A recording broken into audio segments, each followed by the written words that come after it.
దివంగత నేత వైఎస్ వివేకానందరెడ్డి కుమార్తె వైఎస్ సునీత మంగళవారం అసెంబ్లీకి వచ్చారు. అసెంబ్లీలోని ముఖ్యమంత్రి చంద్రబాబు కార్యాలయానికి వెళ్లిన ఆమె సీఎంఓ అధికారుల్ని కలిసి తన తండ్రి హత్య కేసు పురోగతిపై ఆరా తీశారు.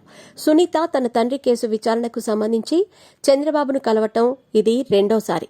ఇటీవల డాక్టర్ సునీత దంపతులు సచివాలయంలో ముఖ్యమంత్రి చంద్రబాబును కలిసి కేసు పూర్వాపరాలను వివరించారు. వివేక పిఏ కృష్ణారెడ్డి ఫిర్యాదు మేరకు అప్పటి సీబీఐ ఎస్పీ రామ్సింగ్తో పాటు తమపై పెట్టిన అక్రమ కేసు గురించి తెలిపారు. ఈ విషయమై సీఎం చంద్రబాబు స్పందిస్తూ తనకు అన్ని విషయాలు తెలుసని తప్పనిసరిగా విచారణ చేయిస్తానని హామీ ఇచ్చారు.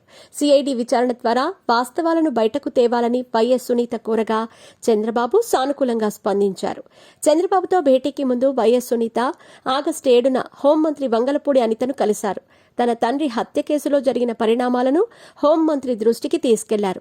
గత వైఎస్ఆర్సీపీ ప్రభుత్వ హయాంలో హంతకులకు అండగా నిలిచిన పోలీసు అధికారులపై చర్యలు తీసుకోవాలని కోరారు.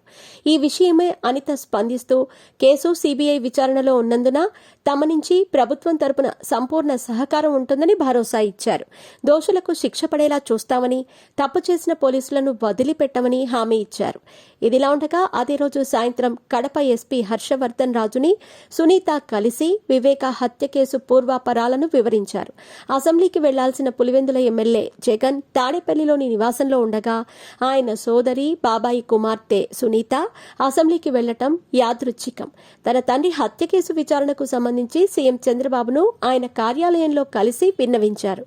సీఎంను ఆమె కలవటం ఇది రెండోసారి. ఇదిలా ఉండగా జగన్ పాలనలో రాష్ట్రం సర్వనాశనమైందని, హూ కిల్ బాబాయ్ అనే ప్రశ్నకు త్వరలో జవాబు వస్తుందని సీఎం చంద్రబాబు గతంలో అసెంబ్లీలో ప్రస్తావించటం గమనార్హం.